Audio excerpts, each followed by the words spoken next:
Hola, buenas tardes, bienvenidos al Confinablog con otra perspectiva.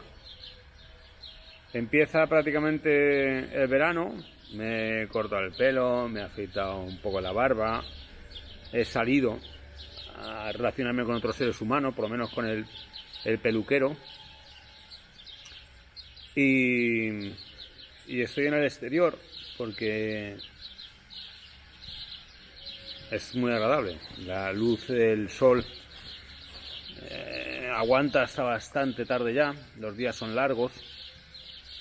Parece que en Madrid vais a poder salir ya el lunes a la fase 1 y los contagios parecen estar bastante contenidos, a pesar de que hubo la salida de los niños hace ya tiempo, de que después salieron los deportistas, que después se ha pasado a fase 1 en algunos sitios.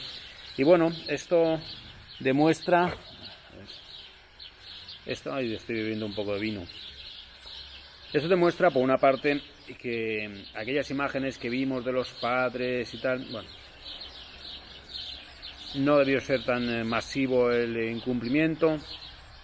Yo creo que en general la gente intenta respetar, siempre hay quien no, pero yo no creo que sea en la mayoría. Hoy me he dado una vuelta por Talavera para ir al peluquero, todo el mundo va con mascarilla. Es cierto que hay quien ya se la pone directamente aquí para hablar con sus colegas, ¿no? Pero si después de la salida de los niños, que se pronosticaba un repunte espectacular de los contagios, bueno, eso no sucedió, afortunadamente.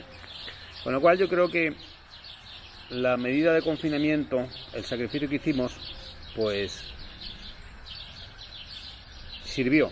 Me hubiera gustado que no se hubiera decretado el confinamiento porque se hubieran tomado medidas antes, ¿no? Las mismas medidas que ahora parece que se toman un poco a destiempo, como es las mascarillas, la cuarentena para los que vienen a España, que también es un poco flipante, ¿no? Los controles de temperatura en los aeropuertos, ¿no? ¿Por qué se ha hecho todo eso tan tarde?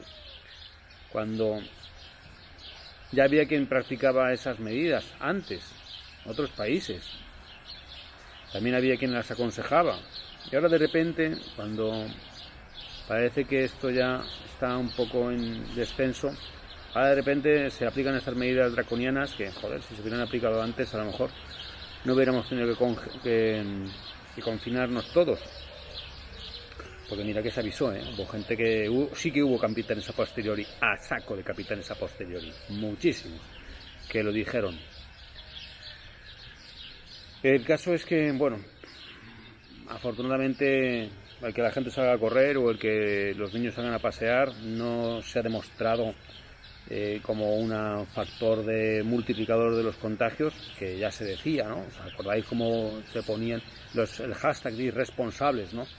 Que salió en Twitter cuando salieron los padres con los niños, que yo creo que en la mayor parte de los casos salieron cumpliendo con las medidas, y muchas de las fotos jugaron con una perspectiva para forzar el efecto, ¿no? Como siempre se busca un efecto en un sentido o en otro. Y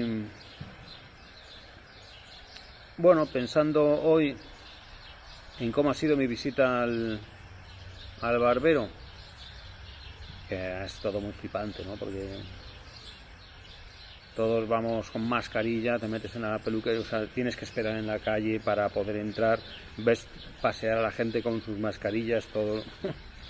Y cuando entras en la peluquería, el tipo con mascarilla, los clientes con mascarilla, cuando te cortan el pelo, tú con mascarilla, pero claro, la barba, ahí tienes que quitarte la mascarilla. Entonces el tipo se casca con una especie de careta protectora y va con guantes. Lo de los guantes es una cosa que me hace gracia, ¿no? Aparte de todo la flipadura que supone que nos hayamos acostumbrado a esta nueva realidad de las mascarillas en 2 meses, ¿no? Eso que parecía que antes nos descojonábamos de los chinos o de los orientales que lo practicaban, pues qué rápido se ha implantado aquí. ¿Sabéis por qué? Porque ahora mismo estamos sometidos a una dictadura. Y ahora explicaré esto qué significa, ¿no? Porque No es un juicio negativo, es una descripción. Esto, ahora mismo estamos sometidos a una dictadura.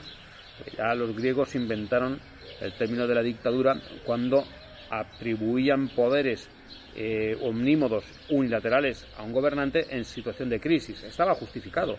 Yo no digo que no esté justificado ahora, solamente digo que ahora mismo estamos en una dictadura, porque nuestros derechos se ven restringidos, suspendidos, y entonces ese detalle, ¿no?, de que el peluquero te haga esperar en la puerta, fuera de la peluquería, que luego allí todos tengamos que ir con esas protecciones, y que después, cuando pague, me pregunte que si me da el ticket, porque así puedo justificar que he hecho un desplazamiento por un motivo, que es irme a cortar el pelo, ¿no? Entonces, claro, si te desplazas sin motivo justificado, pues puede venir la autoridad y requerirte, oiga usted, porque está en la calle, y sancionarte. Y claro, a mí es que eso me recuerda a sistemas que he conocido perfectamente, ¿no?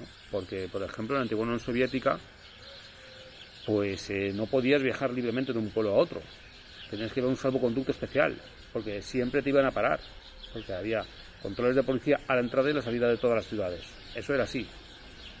Entonces, claro, digamos, y de hecho yo ahora, cuando viajo, me encuentro en muchísimos países donde en la carretera hay controles militares, para entrar y salir de las ciudades o en mitad de la ruta. Y en países que no son, vamos, completamente estados en guerra, ¿no? Por ejemplo, en Turquía, debido a la situación que tienen ellos con los kurdos y después con el Estado Islámico, pues es lo más habitual que en cuanto te bajas un poco al sur haya una sucesión de controles militares que te paren en la carretera. Pero bueno, es que también te lo encuentras en Tailandia, te lo encuentras en Malasia. O sea, países, digamos, no dictatoriales o no del todo dictatoriales o no tiránicos, pues tienen esa libertad de movimientos.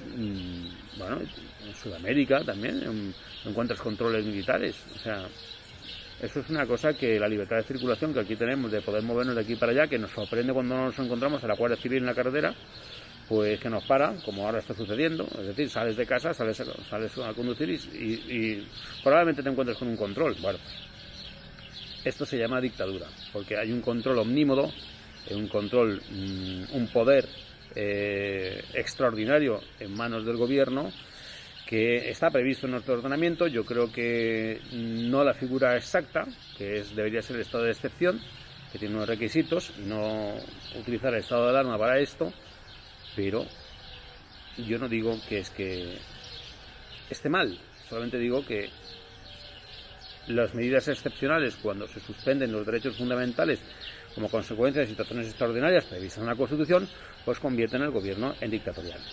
Porque es necesario que se dicten, ¿no?, estas instrucciones y se obedezcan y se cumplan a rajatabla sin discusión, ¿no?, porque eso es así. Pero eso te hace disfrutar mucho más o valorar muchísimo más el régimen de libertades al que antes no le dabas importancia, porque yo siempre lo he valorado. El hecho de poder moverte libremente para mí ha sido siempre motivo de reconocimiento, a partir del momento en que empecé a viajar fuera de España y me di cuenta que viajar por otros países no es fácil cruzar fronteras y no es fácil desplazarse dentro de los países, ¿no? Y ahora de repente pues nos estamos encontrando que no podemos viajar dentro de nuestro país. Bueno, llamadlo como queráis, pero yo creo que eso tiene una descripción en ciencia política bastante clara. Que ya te digo, no es una cosa que se hayan inventado ahora, que ya los griegos, que inventores de la democracia, contemplaban que la figura del dictador, en cuanto la polis estaba amenazada y tenían que adjudicársele poderes extraordinarios al gobernante. Luego, claro, siempre está la tentación del gobernante de prolongar sus poderes excepcionales, justificándose en que la situación de excepcionalidad no termina. Eso es otra cuestión. Por ejemplo, cuando hicimos la temporada esta de Mongolia, que no habéis visto todavía, los avances que habéis visto, pues estudiando un poco la figura de Gengis Khan, resulta claro que Gengis Khan, que se llamaba Temujin, ¿no?, pero Gengis Khan llegó a imponerse entre todos los mongoles y entre todos los pueblos de la estepa, porque aparte de ser muy buen guerrero, tenía muchas habilidades políticas. Y una de las de sus actitudes era mantener permanentemente el estado de guerra entre los mongoles, porque la tradición política mongola, al Khan, es decir, al líder, en tiempo de guerra se le atribuían poderes muy superiores a los que se le atribuían en tiempo de paz, de manera que mantener a los mongoles siempre en permanente guerra, conquistando otros pueblos, le permitía ser un dictador sin fecha límite.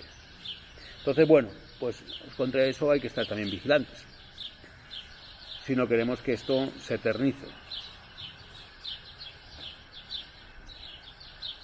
Y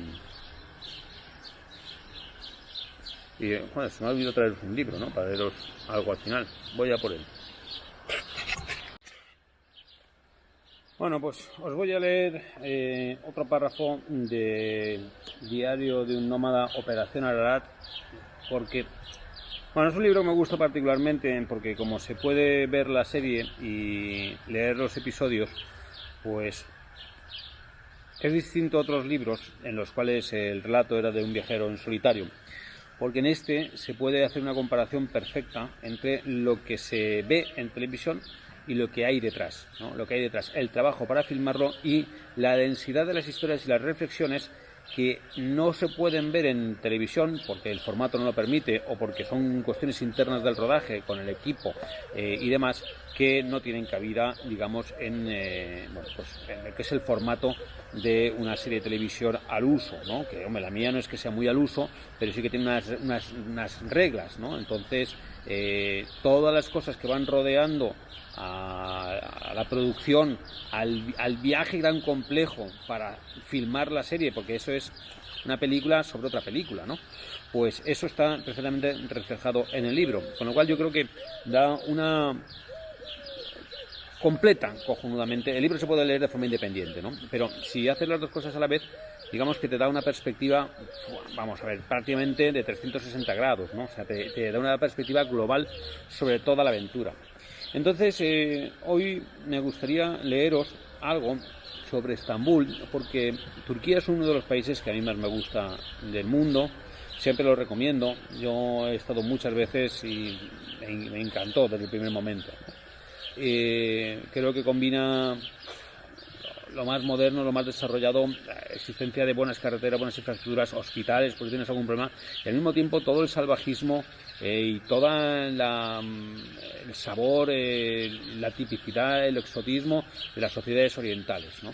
Entonces puedes perderte y vivir aventuras espectaculares, y puedes también meterte en ciudades completamente desarrolladas donde vas a encontrarte todo, ¿no?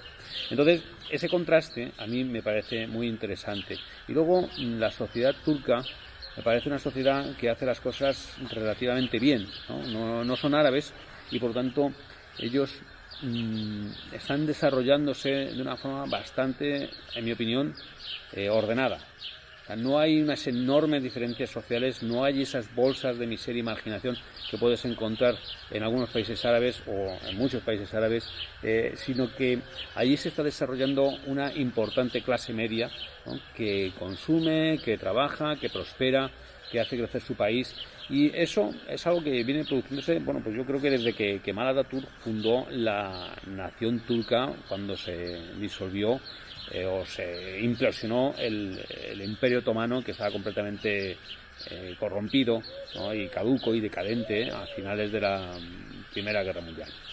Entramos de lleno en la maravillosa algarabía de Estambul. He vuelto. Me siento en casa, porque Estambul es donde siempre se vuelve, la ciudad del regreso. He venido en 4 ocasiones y cada vez lo he hecho por un camino diferente. Siempre he permanecido más de una semana, aun cuando planeaba quedarme mucho menos tiempo. Es lo que llamo un agujero negro, uno de esos lugares en los que es tan fácil estar como difícil irse. El viajero demora siempre un día más la partida. Este fenómeno también ocurre en Nueva York o Ciudad del Cabo. Igual que en esas otras ciudades, Estambul es una república en sí misma. Un país muy diferente a Turquía, como Nueva York no es Estados Unidos o Ciudad del Cabo no es Sudáfrica.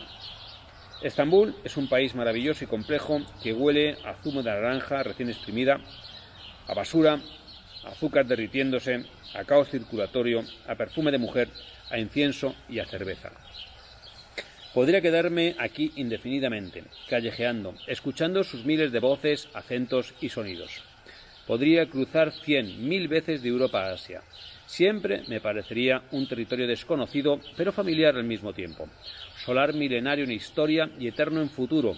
Una isla multiforme donde las minifaldas más sexys se alternan con los velos islámicos y donde unas chicas beben cerveza y fuman y otras van a las mezquitas a rezar. Estambul, patria de todos, lugar de extremismos religiosos y laicidad. Solar propiedad exclusiva de nadie. Penetrar de nuevo en sus calles de atascos inauditos supone para mí un regreso al pasado, un reencuentro conmigo mismo, con el nómada temeroso e inexperto que yo era cuando aparecí en Estambul, desde el salvaje y terrible este que tanto me enseñó, del mundo en que vivimos y de mí mismo. En el año 2009, tras atravesar Ucrania y Rusia, de sufrir lo indecible en la desolación de Kazajistán, después de recorrer la ruta de la seda y admirarme ante las mezquitas de Samarcanda y beber arena en el seco mar de Aral, tras cruzar el Caspio en un asqueroso paquebote que me depositó agotado en Bakú, y después de recorrer Georgia con las tropas rusas a solo pocos kilómetros de mi recorrido, ingresé en Turquía y de pronto me pareció haber regresado a Occidente. Lo conté en mi libro La emoción del nómada. Un día de julio de aquel lejano 2009, hace pues casi 6 años, crucé el puente del Bósforo y me planté de nuevo en Europa, en la Europa mestiza, contradictoria, viva, excesiva, ruidosa y atractiva de Estambul. Quedé admirado por el enjambre de estímulos, por la espesa madeja de gentes, regateos, vasos de té, dulces y kebabs. Inmediatamente me supe en casa y me enamoré. Pues cuando nos levanten esta situación y podamos volver a viajar, os recomiendo que viajéis a Estambul. Por lo menos esa es mi recomendación viajera de hoy. Y si queréis hacerme caso en alguna recomendación más, os sugiero el itinerario que tengo planteado en el libro Manual de Aventura Berlán para hacer el viaje hasta Estambul, ida y vuelta, en 15 días, si solo dispones de ese tiempo, aunque si dispones de más, te aconsejo que te quedes más tiempo en la ciudad. Pero si solamente dispones de 15 días, yo te digo por dónde ir y por dónde volver para ver lo mejor de los Balcanes, llegar hasta la ciudad, disfrutarla unas pocas horas, que tiene muchísimo que ofrecer, pero harás el viaje en tu propio vehículo y no en avión, que ahora lo van a convertir en un puto coñazo con mascarillas y demás. Así que, bueno, te recomiendo la ciudad, te recomiendo el viaje y te recomiendo también mis libros, qué diablos, ¿no? Ya sabéis que si me los pides en la página web miquelsilvestre.com, te mando 2 ejemplares dedicados por 34 pavos si vives en la península. Y si vives en Baleares, pues lleva 10 euros más de coste. Y si vives en Canarias, pues hay que pedirlos en maviveria.com. Y si vives en América, pues ya te diré yo dónde puedes comprar este libro. Así que nada, compañeros, hasta el próximo Confinablog y disfrutemos de nuestras salidas porque ya nos levantan la veda a casi todos. Venga, hasta la próxima.